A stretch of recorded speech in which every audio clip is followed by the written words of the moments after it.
4장에서 우리가 한번 보도록 하겠습니다. 4장.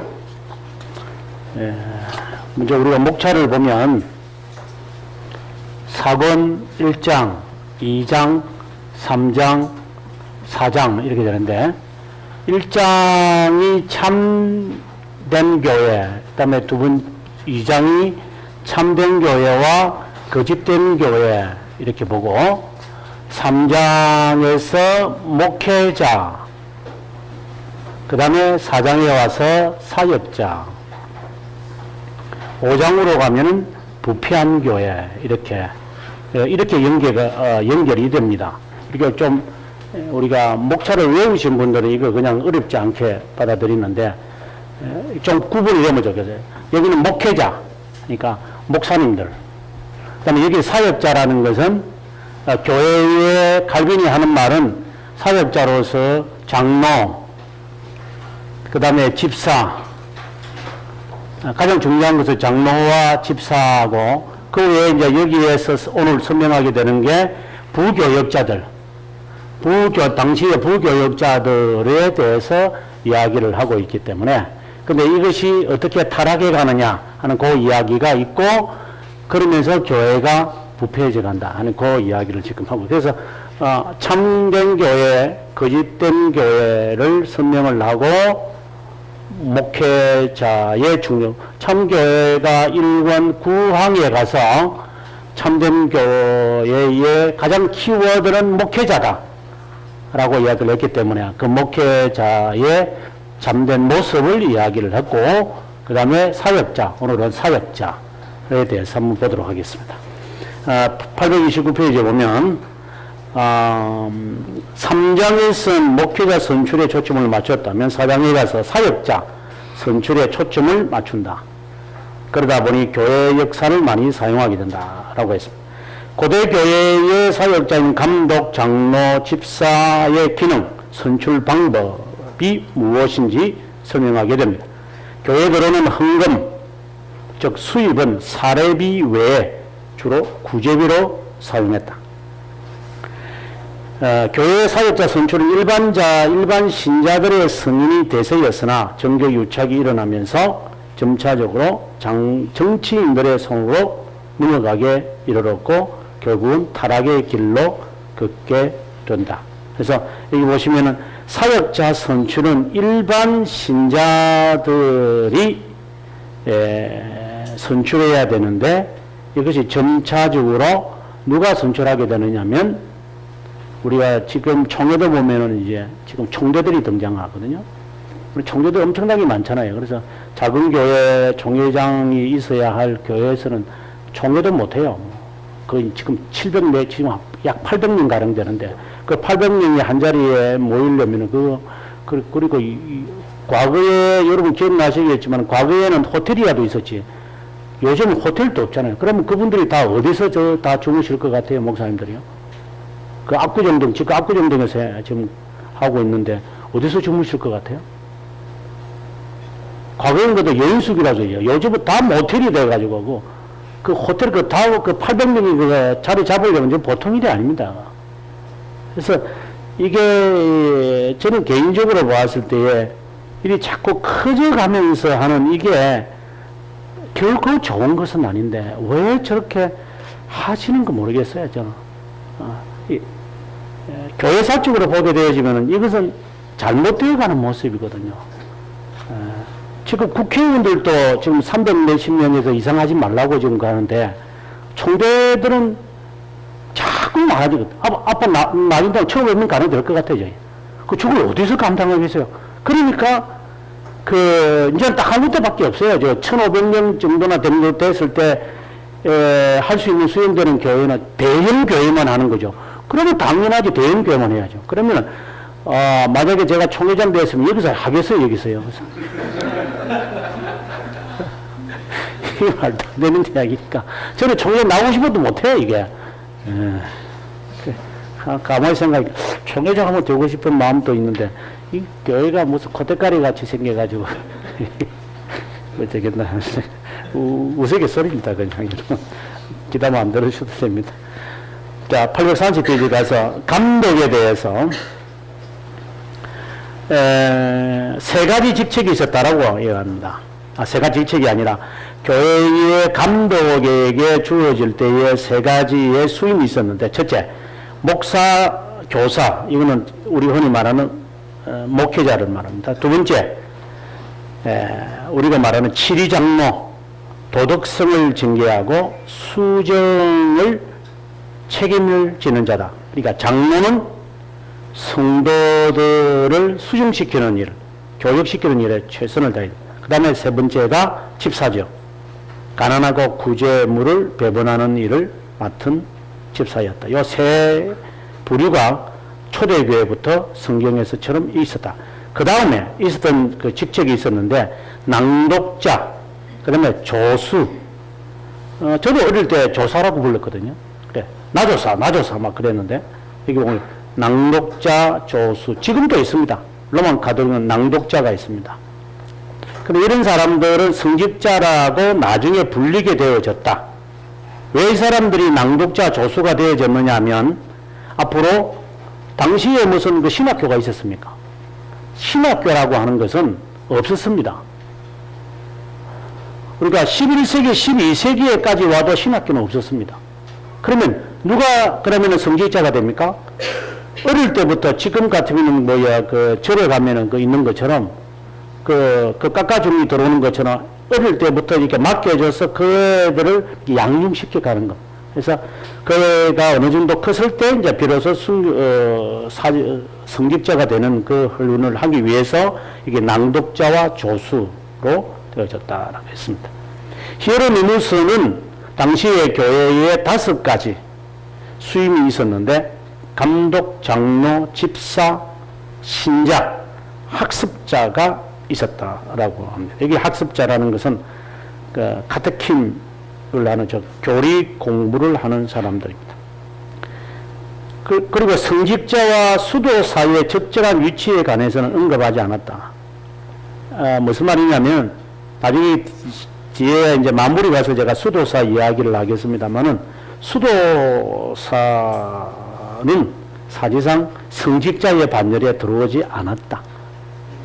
제가 지난번에 말씀드렸습니다만은, 이 수도사라는 것은 현대판 성교회인데, 이 수도회가 현대회 같은데, 이 수도사들은 성직자가 아니었기 때문에 이 사람들은 평생 그렇게 지냈습니다. 그런데 이들이 이제 교회에 들어와서 교회에 이제 고위 성직자로 군림을 하기 시작을 하는 거죠. 지금 성교회들을 보시면은 잘 보면 됩니다. 지금 성교회들이 자신들의 이제 우리가 보면은 그 정동에 가보도 CCC가 있습니다만은 이런 거대한 단체로 형성하잖아요. 이미 이건 타락인 겁니다. 이게 벌써 자기 사위한테 그 할아버지가 돌아가시면서 자기 사위한테 주지 않았습니까? 예. 그래가 자기 사위가 지금 열심히 하고 있죠. 이제 그 친구도 그 추린티 나왔거든요. 그래서 제가 알죠. 그 추린티 졸업을 했는데 자기 아내도 추린티 나왔어요. 해서 목사 되어가지고 지금 이것을 해내려가지고 분명히 아마 한번 나중에 한번 보십시오. 자기한테 또 줄 거니까. 이미 이거는 벌써 시지신은 벌써 생명력을 잃어버린 겁니다. 벌써. 그 성교회라는 것이 이 성직자의 반열, 즉 목회자의 반열에 본래도 없었고 수도사처럼. 근데 이것이 이쪽으로 들어오면서 이제 자신들이 교회를 이제 군림하겠다는 거예요. 그러면 교회를 군림하면은 교파가 생성하는데요. 이 교파 만드는 거죠. 아주 어떻게 보면 이단들이 교주가 되는 것과 똑같은 현상들이 나타나는 거예요. 저는 성교회에 대해서 아주 저는 부정적인 사람입니다. 차라리 수도회처럼 순수하게 성직자가 되지 않으면서 생활하면서 그들이 한다면 정말 고귀하지만 교회가 되어버렸으니까 좀 문제성이 있어요. 아무튼 수도사들은 성직자의 반열에 그리고 사람들이 그것을 기존에서 인정하지 않았습니다. 자, 그러면 감독. 대해서 보면 가르치는 직분을 맡은 자를 장로라고 불렀고 각 도시의 장로들이 한 사람씩 대표로 선출되어 감독이라고 정했다. 왜 감독이라고 했느냐 하면은 그 장로들 가운데서 감독을 정한 이유는 뭐냐면은 문제가 일어나니까 이게 지금으로 말하면 노회가 되겠죠. 이거 보면 831페이지에 가보면 이제 당시에 히에로니무스가 디도스 1장을 주석하면서 이렇게 말합니다. 장로는 감독과 같은 직책이다. 사악한 자들이 선동하여 종교상의 분파들을 만들기 전에 나는 바울파요, 개바파요라고 말하기 전에 교회들은 장로들의 일반 회의에 의해 지배를 받아야 한다. 그러므로 분파의 씨앗을 없애기 위해 모든 책임은 한 사람, 감독에게 주어진다.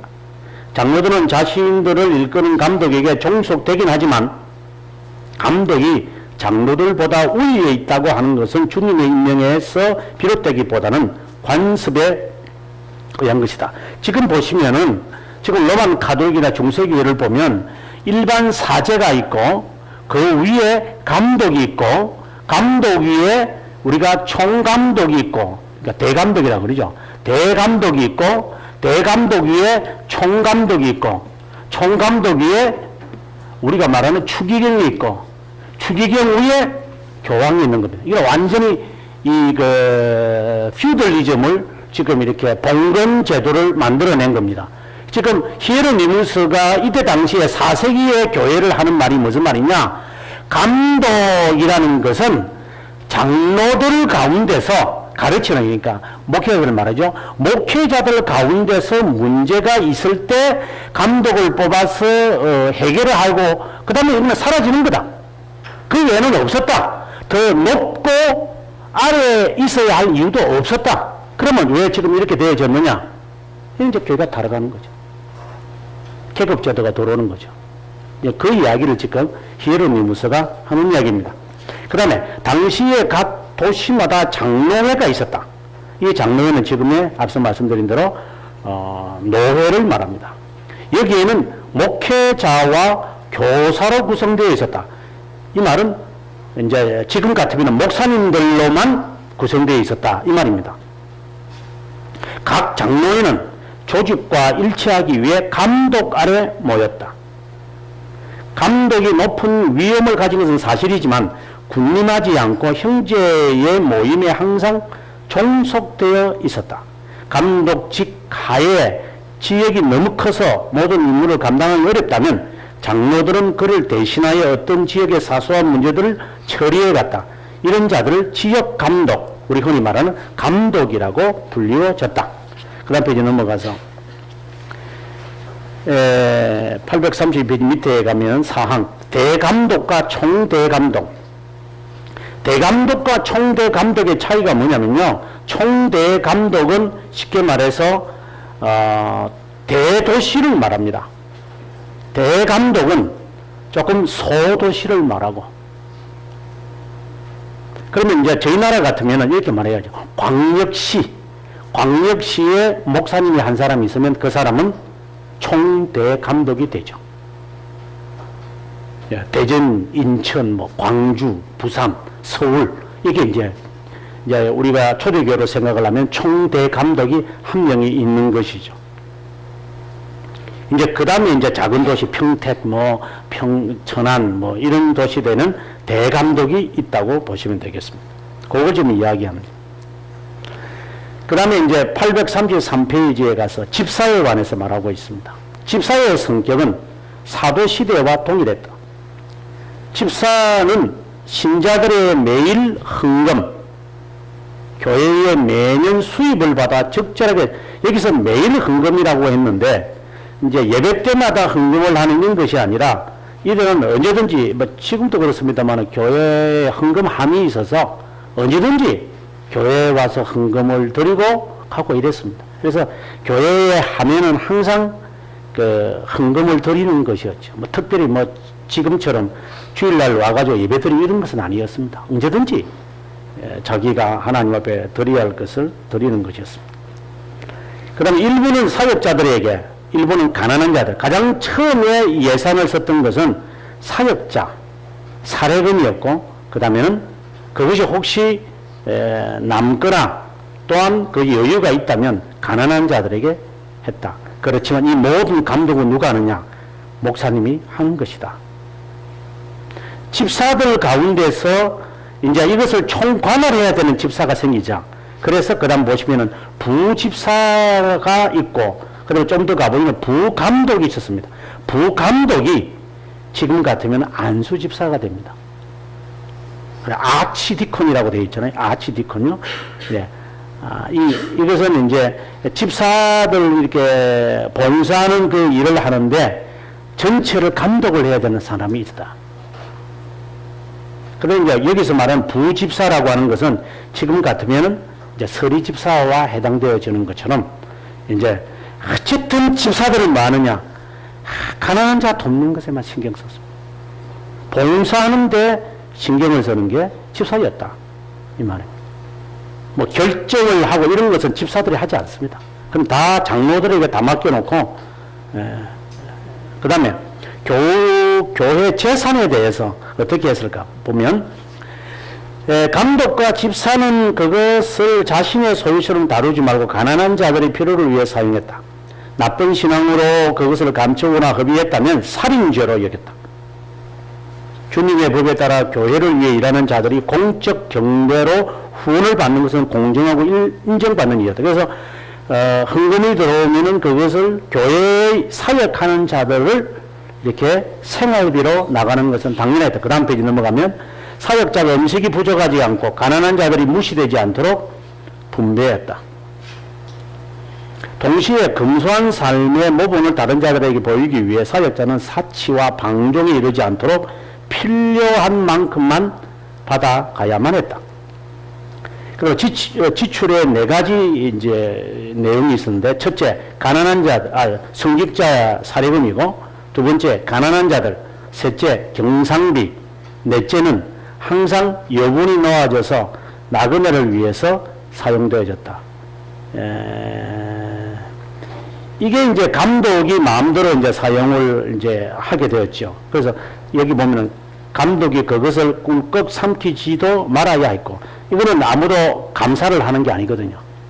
그래서 감독이 알아서 보통 보면 판공비라는 게 있잖아요.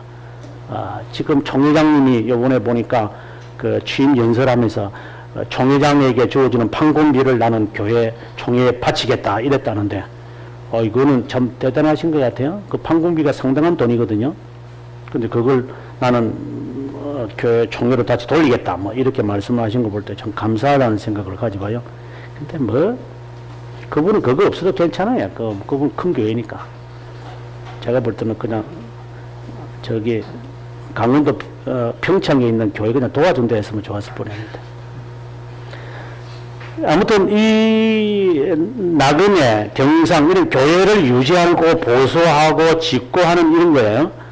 그다음에 이제 가난한 자는 구제입니다. 그다음에 구제에 대해서 좀 더 봅시다.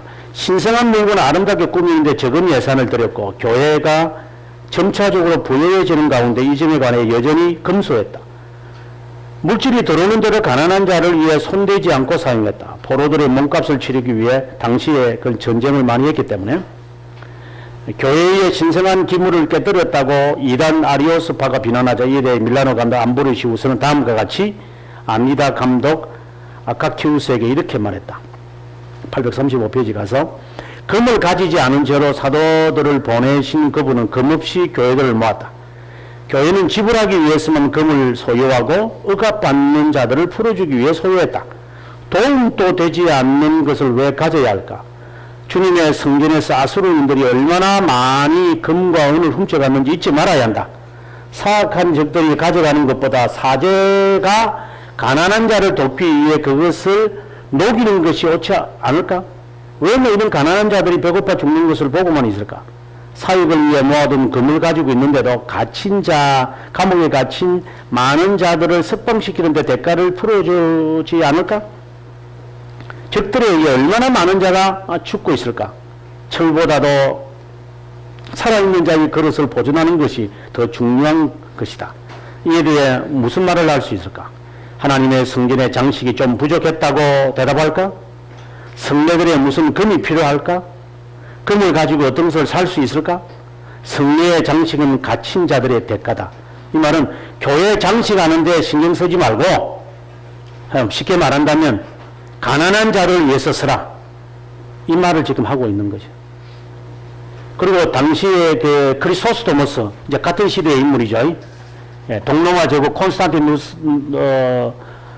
콘스탄티노폴리스의 총대 감독은 당시의 최고의 감독이었던 크리소스토모스가 하는 것은 이 사람이 감독으로 딱 등장하자마자 교회에 있는 모든 금들을 전부 다 빼가지고 가난한 사람들 다 나눠줘 버렸죠. 예, 우리가 이분의 별명이 이제 황금일술이라고 합니다만은 굉장히 중요한 거 있죠. 그 당시에 교회에 이렇게 황금들이 많았던 것 같아요. 그걸 다 해가지고 다 가난한 자들에게 다 나눠줘 버렸죠. 그리고 벌써 이때에 이 크리소스토모스는 이때에 벌써 여성들을 사제로 임명을 해요. 그래서 여성들이 성찬을 막 베풀고 그래서요. 근데 제가 연구를 하면서 볼 때 이분은 보통 분이 아니구나 하는 생각이 듭니다. 이때 당시에 여성들을 사제로 인정을 했다는 것은 그의 어머니에게서 영향을 받지 않았나 저는 그런 생각을 해봅니다. 아무튼 교회는 가난한 자들을 위해서 있어야 한다는 것을 강조를 한 것입니다. 그 다음에 준비하는 사역자, 이는 보통 보는 부교역자를 말합니다. 제일 밑에 보면 영적 군사로 등록한 젊은이들을 보호하고 보존하고 교훈하도록 받아들였다. 이들을 가리켜 일반적으로 성직자라고 부르곤 했다. 먼저 일정한 기간 동안 문지키는, 그래 문지기가 돼야 되죠. 그리고 교육전도사 오면은 교육전도사는 이게 저는 그렇습니다 생각합니다. 이 교회 문 닫고 닫는 것부터 배워라. 예. 그 후 사제가 되어 감독의 집안일을 도왔다. 집에 와가지고 그 목사님의 그 일을 했겠죠. 지속적으로 그와 동행을 했다. 개개인 훈련에서 그들의 성실성이 증명되어 설교단에서 읽을 수 있는 일을 맡았고, 이거는 낭독자가 되겠죠. 부집사가 될 때까지 진전해 가도록. 여기서 부집사라고 하는 것은 이제 교육을 담당하는 까지 나아갔다. 이 모든 것은 교회의 참된 사역자를 위한 것이라기보다 훈련을 받는 신참을 위한 것이다. 그래서 철저하게 레지던트로 일을 했던 것이죠. 그 다음에 신자들의 승인, 이거는 이제 사역자들 선택하는 겁니다. 사역자들의 소명을 고려할 때 첫째, 어떤 자를 선택할 것인가? 얼마나 많은 주의를 기울여 살펴야 할까? 목회자들을 선택할 때 하나님께 열심히 간구하고 가장 높은 긍휼을 나타내야 합니다. 그러다가 잘못되어져서 독신까지 요구하게 되어졌다. 셋째, 사역자를 수임하는 면에서 한 가지 절차만을 실행하지는 않았다. 감독을 제외한 수많은 수임에선 백성들이 감독들과 장로들에게 그 권한을 맡겼다. 하지만 백성들 앞에서 수년 동안 점검받아야 했다. 그래서 요즘 교회들마다 시너지 목회를 하잖아요. 교육자 데리고 와서 목사님과 함께 사역을 해서 문제가 없다면 그것을 그대로 위임을 시키는. 제가 볼 때는 이것은 초대교회에서 해왔던 방법이라고 봐요. 한번 그렇게 해야 될 것 같아요. 하도 문제가 있으니까. 네, 그 다음에 이제 감독의 선택권 한번 보겠습니다. 837페이지 가서 11항. 감독을 선택하는 백성의 자유는 오랫동안 보존되었다. 모두가 수용하지 않는 자에게 직책을 결코 맡기지 않았다. 3분의 2가 아니라 모든 자가 찬성을 해야 합니다. 성직자가 선출하고 백성이 원하는 자를 선택했다. 그런데 이때는 자연스러운 것 같아요. 지역 결정으로 그 지역 감독에 의해 선결되었다. 그러니까 이제 감독 정치가 아님을 지금 아주 강하게 말하고 있다고 봅니다. 그 다음에 12항 신자와 성직자의 선출 균형. 많은 자가 만장일치로 문제를 해결하는 일은 쉽지 않았다. 문제를 해결하기 위해 승객자들만 심의하고 선정한 후보를 행정인, 원로원 및 시민 지도자들에게 제안을 했다. 그런 후 그들은 선출에 있어 신중을 기하여 합당한 자라 여겨지면 그 인물을 선출했다. 그렇지 않으면 그들이 선호했던 또 다른 자를 선택했다. 이러한 후에 일반 신자에게 알리고 그들은 그 선택을 받아들였다. 그렇지 않고 일반 신자가 점점 후보 선정부터 시작하여 선출에까지 이를 수도 있었다. 이럴 경우에 승직자들이 마음대로 자신이 선호하는 자를 선택할 수 없었고 일반 신자의 어리석은 소원을 따라 갈 필요도 없었습니다. 그리고 가장 이제 어려웠던 게 뭐냐면 그다음부터 보면 그 다음 항에 정교유착으로 이루어진 후 얼마 지나서 1049년 로마 교황 니콜라스 2세는 추기경단을 만들어서 지금까지 지속하고 있습니다. 지금 보면 뭐 교황 뽑으려고 뭐 빨간 모자 쓴 사람들 뭐 어디 갇혀가지고 하잖아요. 그래 연기 까만 연기 놓으면은 아이고 못 뽑았다. 흰 연기 놓으면 됐다 하고 그 추기경단의 이야기가 1049년부터 되어졌다. 이렇게 보시면 됩니다. 그럼 수임은 어떻게 할 것인가? 라틴 교회에서는 수임, 축성이라고 불렀고 그리스인들은 안수라고 불렀다. 제일 밑에 보면 감독이 늦게 오면 선거운동을 행하는 자들이 있었기 때문에 선거가 끝난 후에라도 선택된 자를 합법적으로 심의하는 절차가 있었다. 이번에도 보니까 총회할 때 보니까 앞에 뭐 기호 1번 자기 그 장로들 같았네요. 뭐 와가지고 기호 1번 들고 아니 내 진짜 이 무슨 세상입니까? 나 정말 보면서 진짜 성총회인데 뽑아달라고 나와가지고 그 프랭카드 들고 오는 자들이 도대체 어떤 심사인지 모르. 이게 교회라고 생각하는지 아니면 무슨 성급하는 줄 알아요. 저는 그걸 보면서 참 진짜 꼴값들을 하는구나 좀 생각이 드는 거죠. 또 거기에 총회 안에도 앞에 나와가지고 뭐 여성 안수 문제 뭐 피켓 들고 어떤 아줌마들은 또 이거 시위도 이게 뭐 하는 짓인지 모르겠어요. 이게. 하여튼 교회가 얼마나 세속 문화가 들어갔는지. 예. 물론 그 안에 있는 모습도 뭐 그렇지만 어떻게 이 지금 총회 하는데 이 피켓을 들고 와 데모하고 또 지금 이번에는 그렇게 안 했죠. 몇 년 전에는 이제 총신 신대원 학생들이 수업도 안 해요, 이것들이. 그 가가지고 그 데모하러 간다고 그 교회 우리 학교 버스 있는데 그거 대절해가지고요. 까지 가가지고 또 우시우시 해요. 또 뭘 해결해달라고. 정말 답답하고 진짜 어떤 때는 그냥 잡아가고 싶은 생각이 들 정도. 이게 무슨 뭐 앞뒤가 안 맞는 거야, 앞뒤가요. 신학생이 그냥 앉아서 너희는 공부하라고 그냥 여기 있는 사람들이 알아서 할 건데 가가지고 힘을 보는 그러니까 누군가 옆에서 이렇게 조절했겠죠. 정말 답답한 것 같아. 또 뭐 교회 무슨 집군자 선택할 때 보면 뭐 전화 걸어가지고 뭐 어느 집사에 왔다고 또 선전하는 사람들도 있다는 이야기 제가 들었거든요. 이번에 누구 찍으려고 그래, 집사님으로. 어디에다가 이것이 교회의 직분자를 선택을 하는데 전화질들을 해요. 하여튼 이 좀 사고 자체가 이게 완전히 비중생한 자들이다 보니까 이 교회는 그냥 자연스럽게 그 가운데 기도를 하고 하나님 앞에서 정말 깨끗하게 마음에 동하는 대로 선택을 할 수 있는 기회를 줘야 되는데 정말 잘못된 것 같아요. 네. 정말 아름답게 갔으면 좋겠다는 생각을 가져봅니다. 그 다음에 우리 계속해서 보겠습니다. 부패하는 수임식. 선출된 자는 수임받기 위해 대도시로 가려고 했는데 그 이유는 야망과 옛 수임에 대한 쇠퇴 때문이었다.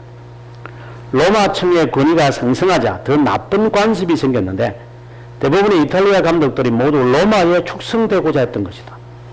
이 무슨 말이냐면은 이 수임을 받기 위해 자기 교회에서 받는 게 아니라 로마 도시에 가서 받는 거예요, 이게.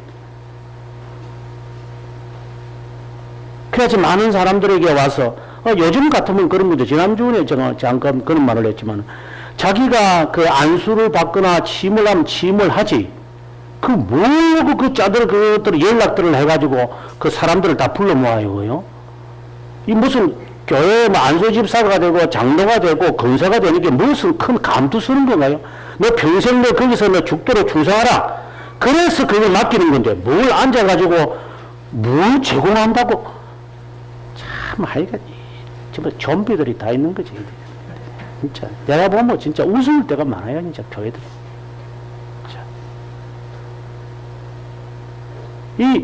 여기서 자세하게 지금 칼빈이 그런 말을 안 합니다만은 그냥 의식이라는 것은 성도들이 모인 자리에서 내 교회에서 그 지역에 있는 성직자들이 와서 지금 같으면 노회장을 비롯해서 노회원 원로 이제 노회장님들이 오셔서 이제 안수하고 하는 그런 것처럼 그렇게 안수하고 그랬거든요. 그렇게 하면 돼요. 그 이상 해야 될 이유도 없어요. 근데 교회가 점차적으로 마치 부족은 받는, 제가 그러니까 우리 교회도 제가 볼 때는 그 김영란법을 통과시켜야 될 것 같아요. 신방 가가지고 신방 가서 그 헌금 성도들이 그 신방 예배 드리는데 헌금도 제한해야 될 것 같아요. 5만 원 이하. 제가 부목사 시절에 제가 이제 군사님하고 이렇게 가면은 이 전도사가 얼마나 재밌는지요. 이렇게 봉투를 이렇게 딱 보면 봉투를 2개 주는가 봐요. 하나는 식사하고 하나는 그래가지고 제 옆자리에 앉아가지고 이 봉투 해가지고 끄집어내요. 이 여전도사 끄집어내가지고 목사님 뭘 사먹겠어 집에 가서 잡수시고요. 서로 나누지요. 지금 여전도사 여기 무슨 짓을 다 해요. 여기 앉아가지고. 그때 저는 30대 초반이고 요거는 지금 생각하면 한 50대 총과 40대니까 지금 40대 정도 생각하니까 이 30대를 아주 우습게 볼 거지 않겠어요? 이 군사들이요, 여전도사들이 우리 목사들 완전히 우습게 봐요, 이게요. 지금 보면 내가 이렇게 내가 놀림을 많이 당했구나. 모르잖아요. 이제 목사가 돼가지고 하는 뜻대로 살려고 하니까 시키는 대로 하는 이런 스타일이다 보니까 요 전도사 이게 완전히 이게 능구렁이가 돼가지고요, 이게요. 그 나중에 쫓겨나갔어요, 교회에서. 하도 그런 짓을 해가지고. 또 담임 목사님이 내쫓아버렸어요. 나갈 때 얼마나 우는지, 목사님 그런 게 아니라 그래도 막 장로들이 그냥 내치라고. 지금 어디 가서 돌아가시는지 모르겠어요. 아무튼 좀 그분을 제가 정하기보다는 그러한 부분들은 좀 문제가 있다는 생각. 그 다음에 5장에 가서 부패한 교회, 이것을 보면 선택권입니다. 부패한 교회의 가장 첫 번째는 뭐냐? 성직자를 선출하는 권한이 점점 어디로 가느냐? 세속 권력을 가진 자와 교회 권력을 가진 자에게로 넘어간다는 것이 첫 번째고, 두 번째, 성직자가 생계를 위한 하나의 직업으로 전락하고 말았다. 그것이 바로 성직록이라고 하는 것이다. 이게 가장 제가 볼 때는 힘든 것 같아요. 앞에 그 다음 페이지 840페이지에 있는 내용은 앞에 있는 내용과 같으니까 넘어가더라도 841페이지에 보면 자, 성직록에 관하여 이렇게 잘 알려진 부르심을 받는 감독들은 자신들이 사도의 계승자라고 뽐내고 있었다. 그들만 장로들을 합법적으로 임명할 수 있다고 말한다. 부끄럽게도 고대 제도를 너무 부패시켰기에 그들의 수임을 받은 자들은 백성을 인도하고 먹이는 장로를 임명한 것이 아니라 희생제물, 그래서 말씀을 선포하는 자들을 임명하는 게 아니라 지금은 제물을 드리는 사제로 임명하고 말았다. 우리 가만히 보시면 돼요. 지금 사역자를 선택할 때, 교회가 사역자를 선택할 때에 어떤 기준을 지금 두고 있느냐를 보시면 됩니다. 이거 보면 예배를 드리는 자로 사제들을 임명하고 냈다. 이는 교회의 타락입니다.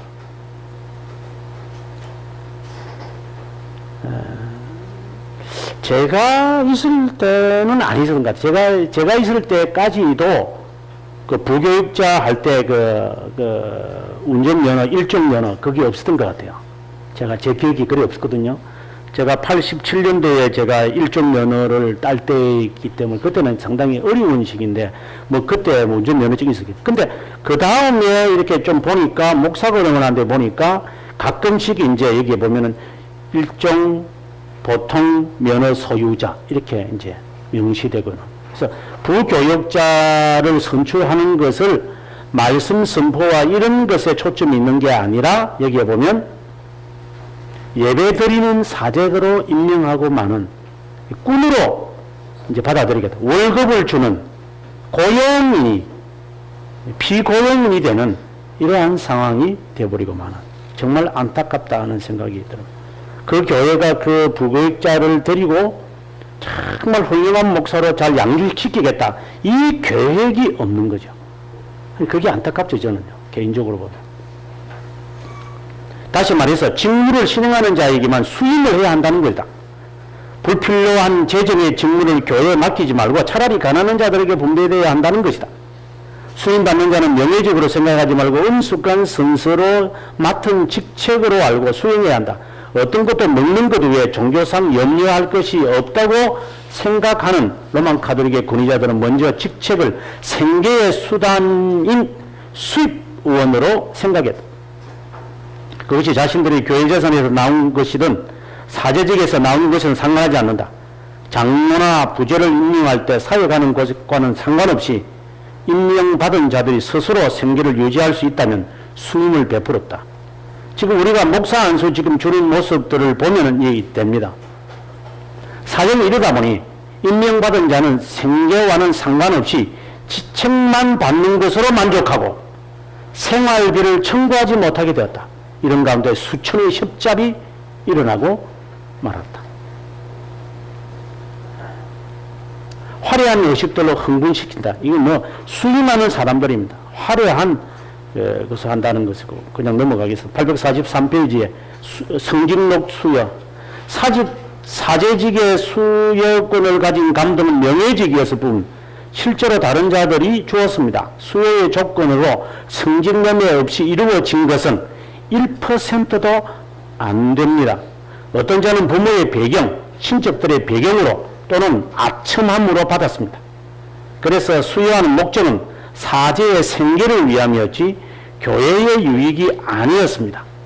그러다 보니 어린 나이에게 수여하는 불상사까지도 발생하게 되었습니다. 이제 이런 면에서 보았을 때에 이제 보통 한국교회에서 하고 있는 자기 자녀에게 주는 있잖아요. 세습이라는 것은 어떤 핑계를 대서라도 그건 옳지 않는 거죠. 왜냐하면 그 목사님은 제가 볼 땐 그런 거지. 그 목사님은 이것이 자기가 노력을 해서 세운 교회라고 생각하는 것 같아요. 하나님의 교회라고 생각 안 하는 것이죠. 안타깝다는 생각을 가지고 봅니다. 그 다음에 이제 이게 보면 일반 신자들의 방종이 아무리 부패와 무법이 난무해서도 이 정도는 아니었습니다. 심지어 한 사제가 5개, 6개. 왜 5개, 6개를 할까요? 수입원이 생기니까. 그 다음에 임명을 받거나 군주들의 법정에서 3개, 4개의 순도 원장직. 얼마나 직함이 많은지야, 그냥. 2개의 감독직. 1개의 대감독직을 갖는 소년들도 있었습니다. 모든 비난으로부터 벗어나기 위해서 교회 이름으로 이런 가정하고도 추악한 일들을 덮어버리고 맙니다. 뭐 쉽게 말하면 그거죠. 하나님의 영광을 위해서 나는 이러한 일을 한다고 다 그렇게 하겠죠. 그 다음에 수도사들의 부패성. 수도사들 보면 셋째 줄에 가보시면 로마 가톨릭 교회가 만든 사제들 중 수도사와 세속일이라 불리는 자들이 있었습니다. 고대에서는 수도사가 교회에 들어오게 되면 수도사직을 그만두었습니다. 다시 말하면 성직자가 되면 수도사가 아니었습니다. 수도사와 성직자가 동시에 될 수 없었기 때문입니다. 중세에 들어오면서 이 두 직분을 동시에 소유하게 이릅니다. 수도사가 수임받을 때 모든 장로에게 맡겨진 것을 행할 수 없습니다. 수도사는 자신의 수도원으로 만족하고 성례를 집행하는 것이나 공개적 임무에 속한 어떤 것이라도 수행해서는 안 됩니다. 그 다음에 세속인. 세속인이라는 것은 성직농을 받기로 했는데 사제직의 생계비였습니다. 일부는 미사를 집행하거나 성가를 부르는 매일의 노동, 쉽게 말한다면 이런 겁니다. 우리 요즘 교회들을 보면 됩니다. 합창 지휘한다고 사람들이 월급 받는 사람들이 있습니다. 교회들마다 조금 사이즈가 있으면. 저는 이것은 정말 어처구니 없는 일들입니다. 누구는 돈 받고 봉사하고 누구는 돈 안 받고 봉사합니까? 지금 피아노 조금 치면은 피아노 친다고 지가 무슨 돈을 받습니까, 지가? 그것을 가지고 예산을 편집해 가지고 또 훌륭한 또 지휘자를 또 데리고 와요, 교회들마다 또. 정말 희한한 일들이 진행하고 있습니다. 이거는 이제 이 부패하는 교회입니다. 여기 보시면은 845ペ제일 위에 보십시오. 감독직과 교구직처럼 영들을 지휘하거나 노래 부름으로 생계를 유지하며 수당을 받는 우아한 자들도 있었습니다. 벌써 일대 로만 카톨릭 교회가 있었다는 겁니다. 지금 한국 교회가 그대로 지금 하고 있습니다. 이에 반해 고대교회법은 장로의 직책이 교회를 양육하고 그리스도의 영적 나라를 행정하는 일인데 미사를 팔아먹는 일을 하거나 삭슬 받는 모든 희생 제물을 드리는 자들은 자신들의 직책에서 실패하거나 합법적인 직무를 실행하지 않는 자라고 규정합니다. 이들은 하나님께 희생 제사를 드리는 것이 아니라 귀신에게 드리게 되고 만다. 그래서 제가 볼 때는 교회의 어떠한 목회자 외에 또 여기서 말한 부교역자들 외에는 교회의 헌금으로 그들을 주어야 할 이유는 없는 거죠. 근데 그 교회 그렇게 하겠다는데 자기 돈 가지고 자기 하겠다니까 할 말이 없죠. 그러나 그는 명백하게 잘못된 겁니다. 그 다음에 여기 보면 845페이지 보면 외식적 성직 수임 보시면 참사위원, 집사, 예배당에 속한 사제들을 참사회의장 및 게으른 성직록으로 배불리는 모든 자는 동일한 무리에 속한 자들입니다. 이들이 교회에 무슨 사역을 수행하고 있겠으며 말씀 선포와 기강의 음수, 성례, 집례를 던져버리고 노래와 화려한 의식을 수행하는 그들을 참된 장로라고 할 수 있을까요? 장로는 아니지만 참사원은 장로와 감독처럼 교회를 다스리고 목회를 도와야 합니다. 그래서 교회의 직분을 맡은 사람은 목회자가 목회를 하도록 여기는 없습니다만은 그 벨지카 고백서에 보면 이렇게 되어 있어요. 장로가 성도들을 신방하게 되어 있고 성도들을 신방을 해서 목사님에게 보고하면 그 다음에 목사가 그것을 듣고 부교역자와 의논을 해서 일을 처리하도록 한 거죠. 그 장로들이 뭐 하는 거죠, 앉아가지고.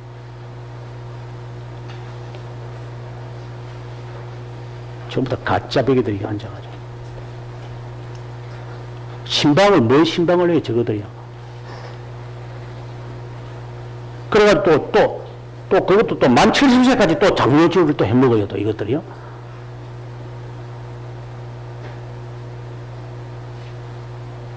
나중에 하나님 앞에 얼마나 심판을 받으려고 그러시는 건 모르겠어요. 목사님이 말씀을 선포할 수 있도록 성도들을 잘 살피라고 장로가 되었으면 그 일을 해야죠, 장로들은요. 그건 안 하는 것 같아요.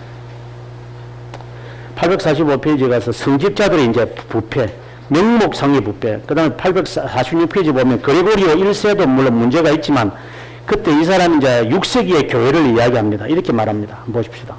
세상은 사제들로 가득 차 있다. 하지만 추수 때의 일꾼을 찾아볼 수 없구나. 우리들은 사제직을 맡으면서도 직분을 수행하지 않는다. 그들이 자선 연비를 가지고 있지 않기 때문이다. 그들은 영주들로 착각하고 있지만 그들은 아버지인 것을 알지 못하고 겸손 대신에 주권자로 착각한다.